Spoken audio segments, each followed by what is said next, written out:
Hey, it's Central Valley Business. I'm your host, Steve Walling. My guest for this segment is returning Robin Collins with Heritage Discovery Center. Did I get that right, Robin? Yes, sir, you did. Welcome back to the show. Glad to be here. And when you were here before, we talked about this incredible breed of horses that you have been blessed to be working with. And I'm going to get the name right because I'm going to read it. It's Wilbur Cruz Mission Horse. Mm-hmm. But you told me that they were... prior to that, they were called the Kino horse, after Father Kino, who established the early missions through the southern part of the United States. But more importantly, this is really a foundational breed, isn't it? It's the fundamental breed that came with the Spanish during the period of exploration.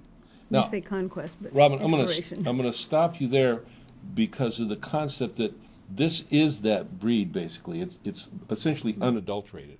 We have horses all over the United States, but they've been interbred, bred for specific purposes, and these particular horses were kept separate, and their genetics are basically the same genetics that they came to the New World with, aren't they? Yes, they are the pristine genetics that they actually arrived with in the 1500s. Now that makes them extremely special. Very rare. You know, the equestrian world is like everything else, has changed as we've modernized and stuff. But to actually have, I mean, in a sense, it's like having an almost extinct dinosaur or something. They're that special, They're not interbred. They're foundational, and there's not a lot of them left. No. And you have conservancy over basically the stock that's left, don't you? The majority of the DNA, yes. Yeah, we often call our ranch Equine Jurassic Park. Yeah, okay. I get that. And you were telling me before we went on camera that now in Europe there's some heavy research going on about, determining the genetics of, horses, where they came from, how they got to wherever and stuff. And this particular breed is very important in that process, isn't it? Yes, it is. And so now I'm going to get to the crux of today because this is important. It takes a few bucks to make this operation run, doesn't it? Yes, sir. And we need some help, don't we? Yes, we do. So we're looking today. And she's on the show today because we're going to talk about these horses, the specialness of these horses, but also for you, the viewer, to become aware this is an opportunity for you to participate in something that is so incredibly awesome that and very exclusive in the sense that, we're dealing with a very small herd of horses that have DNA that is like gold, if you will, insofar as what they can teach and what they share with us from history past, from when the Spaniards came to the New World. Mike, do we have that little map that you copied? Can we put that up here? I want to go over this. If you look at this map, you'll see that there's horses that come from across the Atlantic, and that's from the Western Europe.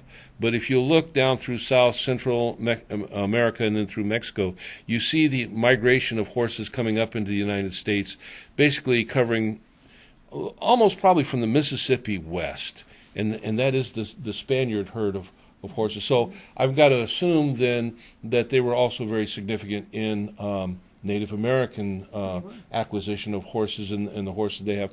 But they also were important, like as being foundational for like quarter horses and the cowboys' stock horses, stuff like this, weren't they? Yes, they were. And this is it. That's it. These are the ones. Fundamental genetics for all of the breeds that were developed in Northern America.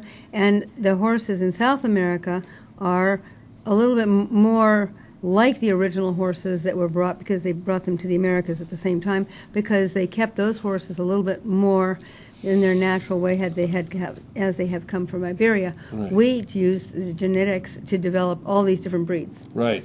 Yeah. Mm-hmm. And so we don't have a particular event or anything. We do have a website, and the website is ranchodelsueno.com. I'm going to spell this out. ranchodelsueno.com. You can spell the .com yourself. But you can go there and you can participate by way of donations to help, because where we're at today, Robin, we're basically donation existence, right? Primarily. People that, and part of that is because there's just been so many other issues that have drawn what would normally be your regular donation flow with the fires and so on and so forth, where there's good things that need to be cared for, and so people sometimes making a choice, will shift their donations. But it doesn't change the fact that we still have a lot of horses, essentially, that need fed, they need care, and all the stuff that goes along with it. Yes, and extinction is forever. That's it. And without the care and the resources that are needed, now that I'm the bottom line for most of the genetics, and trying to diversify that, but it's a very thin line. Yeah. And once these horses are gone, then it's like being involved in the study in Europe right now and things like that. They wouldn't have this data and input and this DNA to be able to map mankind. It was what they're using these horses for, and domestication of mankind. They're going back 30,000 years, and these horses are able to do that with the ancient DNA that they carry to help map world history for mankind, not just here in the Americas, Right. but relationship of the development of mankind throughout the whole world. Right. And the horses' association with that, and the impact that the horse association with humanity, how it changed the world, the whole basic program from being just kind of hunter-gatherers to, we could tribe, we could become mobile, we could do all sorts of things, we could explore. My goodness, it's almost as good as a car, isn't it? Well, not quite, but that the horses you have can trace those heritage back there. That's pretty incredible, Robin. Well, the development of man was, enhanced incredibly. Right. No matter which areas they were developing at the time, and the utilization of the horse also gave whoever had the best horses usually won the wars. So it made the people's opportunities to be dominant much greater. So they really did define, a lot of the development of the world from before Christ. Right.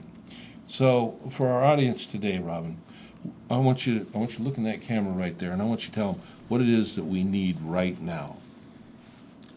We need to appreciate the fact that we have a living history museum with these horses, and that these horses are showing us still generational care and behavior that we can't find in our domestic breeds. They are bringing characteristics still alive for us every day to be able to study the original equine in a way that we can't do here in this country or hardly anywhere anymore. But they also are still serving us in that we use them for documentaries, we use them for educational purposes, we use them to work with equine-assisted therapy for all sorts of people that are in recovery or just enhancing their lives and learning how to empower themselves to move on. And these horses have endured all this time. So if you think about these horses coming across the oceans on little wooden corks and still today surviving and teaching us, they're amazing. And they really are here to help us today and to teach us today, and it would be a tragedy to lose that. So Heritage Discovery Center needs to be here so that they can continue to be here. Yes. How do we continue Heritage Discovery Center? What do we need to grow that? What do we need to promote that? What are there volunteers that we could use? Obviously, there will be material, whether it be feed or possibly even veterinary help, and bottom line is financial help, right? All those things are needed presently, aren't they? Yes. Particularly the financial, and the quickest way to help us is through PayPal, which is with our website. Right. www.ranchodelssueño.com. And donations are the heart of salvation for us at this time.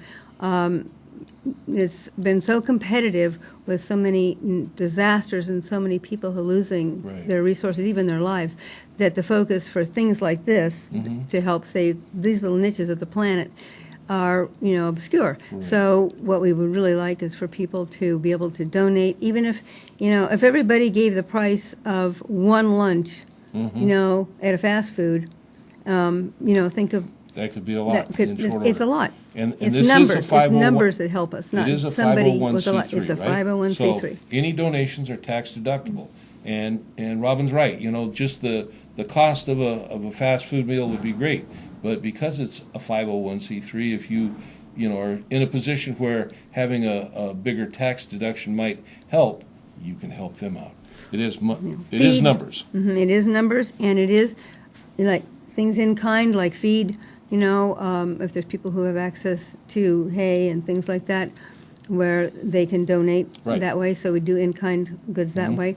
But primarily, the donations go strictly to the horses. We have no paid employees. Absolutely everything goes to the horses. And we right now are very short because of this year. There's been so many critical places for people to give their money. So the important thing for people to know is the larger donations are just, God-sent gifts. Yeah. But it's the continuum of the flow of everything that sustains us. Absolutely. Well, Robin, thank you for being with us today. Thank you so much. I want you to come back. We're going to talk and we'll promote this some more. If you're out there, whether you happen to be someone that's into horses or not, this is an opportunity for you to really help maintain the presence on the face of this planet of a breed of horses that is so important and is so ancient. And you can do that. Again, you can go to www.ranchodelsueno.com. You can make a PayPal donation there, and it all goes to the horses. And the address that's shown there, they can also send checks. Okay. What is the address, real quick? 40222 Mill Stream Lane, Madera, California, 93636. There you go. You can do this, and I know you can. And I'll see you when we come back. Thank you, Robin.